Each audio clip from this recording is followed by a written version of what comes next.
Coming to the next defect, hypermetropia or farsightedness. Again, the name here, farsight, indicates that the person will be able to see objects which are at distance from him clearly, but he will not be able to see the objects that are close to him. So the eye can see distant objects clearly, but cannot see the nearby objects clearly. So let us see the diagram first for far away objects which can be seen clearly. Rays of light are parallel. After falling onto the lens, required convergence is brought about and the image is formed on the retina. But for a hypermetropic eye, that is a defect that is introduced in the eye, what are the observations here? So rays coming from a nearby object here. So rays after falling onto the lens, we find that the convergence is brought about here. That is, the rays are converging behind somewhere the retina. And that has happened due to the less converging power of the lens. The converging power of the lens has reduced over here. As a result, you find that the rays are converging at a distance behind the retina, and hence whatever image will be formed here will be again unclear, and the person will not be able to see the nearby object clearly. So let us again see the reasons, all reasons behind it. Curvature of the cornea and the lens decreases. Now again we must remember here that whenever we are viewing nearby object, the curvature of the lens increases, or it bulges out, or it becomes rounded. So in this case, what is happening? That the curvature of the cornea or the lens decreases. So exactly reverse is happening. Secondly, hence converging power of the lens decreases. So here the decrease in the converging power is seen. The rays are converging behind the retina. Focal length increases. Again, when we are viewing nearby object, for a normal eye, the focal length decreases. But for a hypermetropic eye, we find that the focal length is going to increase. So due to the change in the curvature of the lens and due to the increase in the focal length, we find that this disorder of hypermetropia is going to be introduced. So what is the correction for this? Okay, before that, one more point. Eyeball is flattened and hence distance between lens and retina decreases. So how does a flattened eyeball look like? So this is the flattened eyeball. So in this, what will happen is that the distance between lens and retina is going to decrease. So here you can see that the distance between lens and retina has decreased. In the previous one, that is myopia, we saw that the eyeball had become elongated.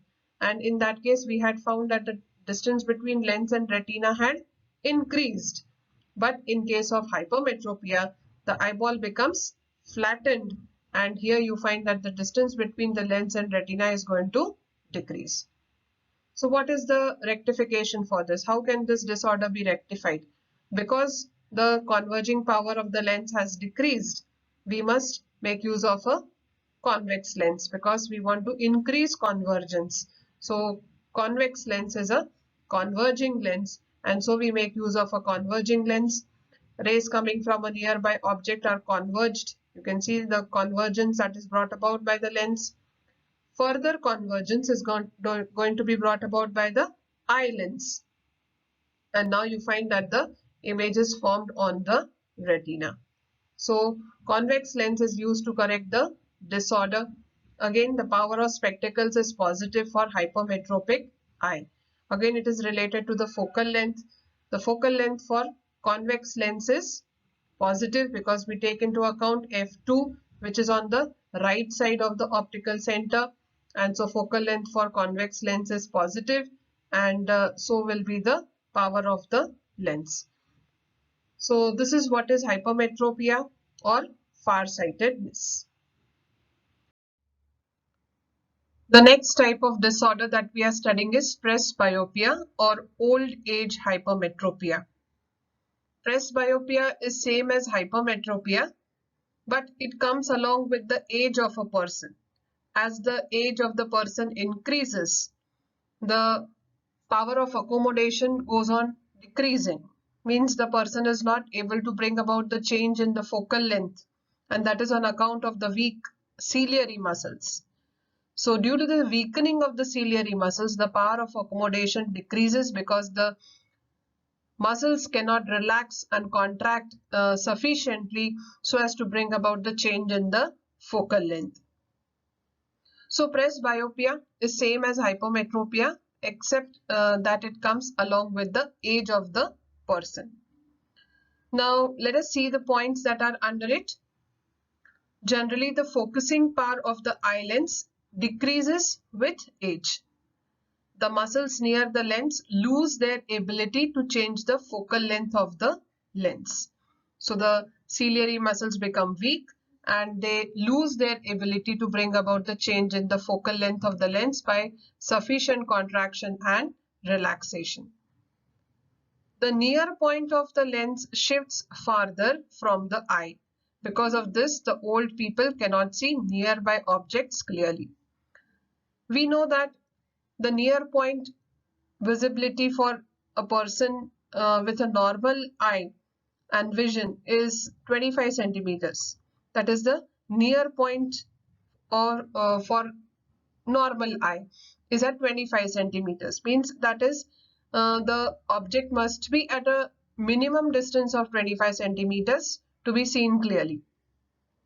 But in case of people suffering from presbyopia, this near point shifts and it changes from 25 centimeters to 200 centimeters, which means that if the object is at a minimum distance of 200 centimeters, only then he will be able to see the object clearly.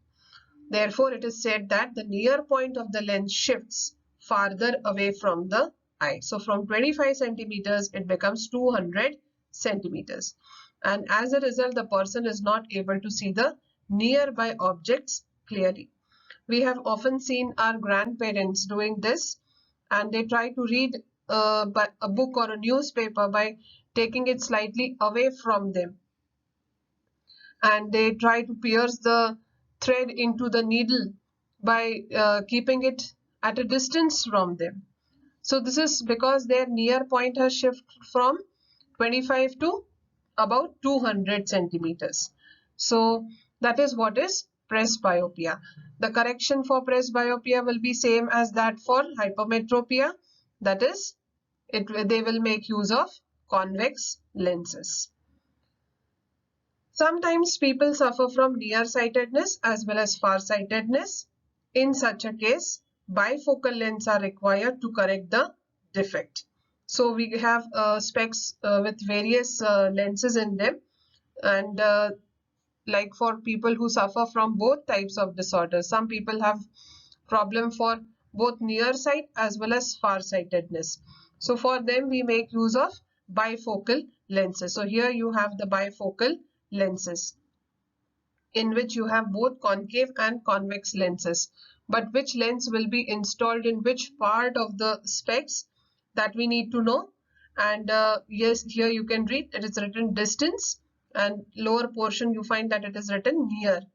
So the concave lenses occupy the upper portion of the specs and they are used for correction, that is myopia.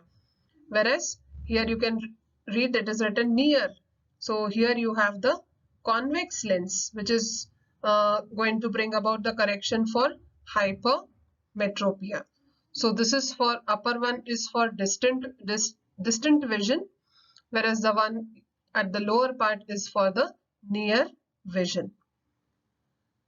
Then there are people who suffer from only one type of disorder, that is either myopia or hypermetropia. So they use single vision lens. So if they are suffering from hypermetropia, they will make use of convex lenses and it will occupy the lower portion of the specs. And if they are suffering from myopia, then they will make use of concave lenses which will be on the upper part of the lens. So in such cases, the upper part is concave lens and corrects nearsightedness, while the lower part is a convex lens which corrects the farsightedness. Apart from this, we even have trifocal lenses. Trifocal lenses even give you a better vision for near as well as intermediate and the distant objects. So they are called as trifocals. And lastly, we have even got the progressive lenses, which will help you to bring about work that you do from very close, like reading a book, or middle distance work like working on a computer, or distance vision, that is for example driving. So progressive lenses provide you with a much wider range. So these are the three types of defects associated with vision and their corrections.